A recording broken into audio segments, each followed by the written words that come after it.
Ladies and gentleman, DCM DK Shivakumar ದಾವೋಸ್ಗೆ ತೆರಳಿದ್ರು. ಇವತ್ತು ಬೆಂಗಳೂರಿಗೆ ವಾಪಸ್ ಆಗಿದ್ದಾರೆ.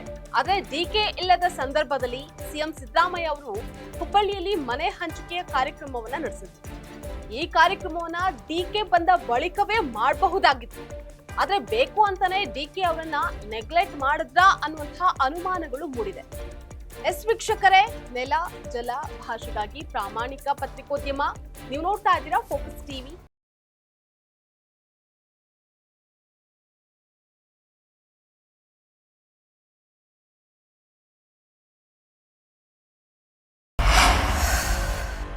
ಕಾಂಗ್ರೆಸ್ ಪಾಳ್ಯದಲ್ಲಿ ಪಟ್ಟದ ಆಟ ಬೂದಿ ಮುಚ್ಚಿದ ಕೆಂಡದಂತಿದೆ.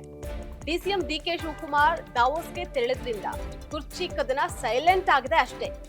ಅದಲ್ಲದೆ ಸಿಕ್ಕ ಅವಕಾಶದಲ್ಲಿ ಆಗಾಗ ಶಕ್ತಿ ಪ್ರದರ್ಶನಗಳು ಆಗ್ತಾನೆ ಇರುತ್ತೆ. ನೇರವಾಗಿ ಸಿಎಂ ಕುರ್ಚಿಗೆ ಡಿಕೆ ಪಟ್ಟು ಹಿಡಿದೇ ಹೋದ್ರು ತಮ್ಮದೇ ರೀತಿಯಲ್ಲಿ ಅವರ ಆಪ್ತರ ಮೂಲಕ ಮುಖ್ಯಮಂತ್ರಿ ಆಗುವಂತಹ ಕೂಗನ್ನ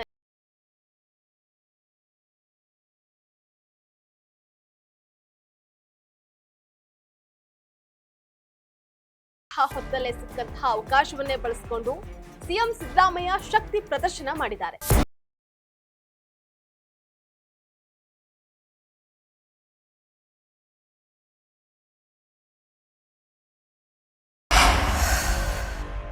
ಅಸಲಿಗೆ ಇದು ಸರ್ಕಾರಿ ಕಾರ್ಯಕ್ರಮ.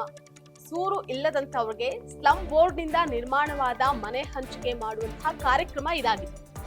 ಆದ್ರೆ ಸರ್ಕಾರಿ ಕಾರ್ಯಕ್ರಮದ ನೆಪದಲ್ಲಿ ಸಿಎಂ ಸಿದ್ದರಾಮಯ್ಯ ಅವರು ಶಕ್ತಿ ಪ್ರದರ್ಶನ ಮಾಡಿದ್ರ ಅನ್ನುವಂತಹ ಮಾತುಗಳು ಕೇಳಿಬಂದಿದೆ. ಹುಬ್ಬಳ್ಳಿಯಲ್ಲಿ ನಡೆದಂತಹ ಮನೆ ಹಂಚಿಕೆ ಕಾರ್ಯಕ್ರಮದಲ್ಲಿ ಕಾಂಗ್ರೆಸ್ ನಾಯಕರ ಸಮಾಗಮವಾಗಿತ್ತು.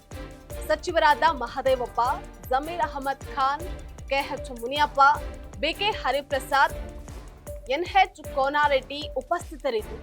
ಇವರೆಲ್ಲ ಸಿಎಂ ಸಿದ್ದರಾಮಯ್ಯ ಅವರ ಆಪ್ತರು ಅಂತ ಅನಿಸ್ಕೊಂಡಂತೆ.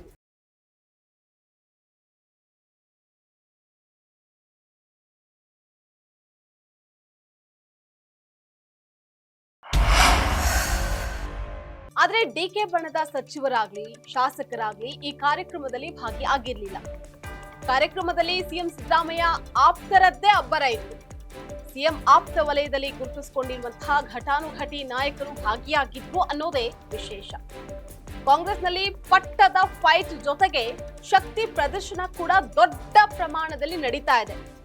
ಅವಕಾಶ ಸಿಕ್ಕಿದ್ರೆ ಸಾಕು ತಮ್ಮ ಶಕ್ತಿ ಸಾಮರ್ಥ್ಯ ಏನು ಅನ್ನುವಂಥದ್ದನ್ನ ತೋರಿಸುವಂತಹ ಪ್ರಯತ್ನ ಈಗಾಗಲೇ ನೋಡಿದೀವಿ. ಇದ್ರ ಮೂಲಕ ಪಕ್ಷದಲ್ಲಿ ತಮ್ಮ ಎದುರಾಳಿ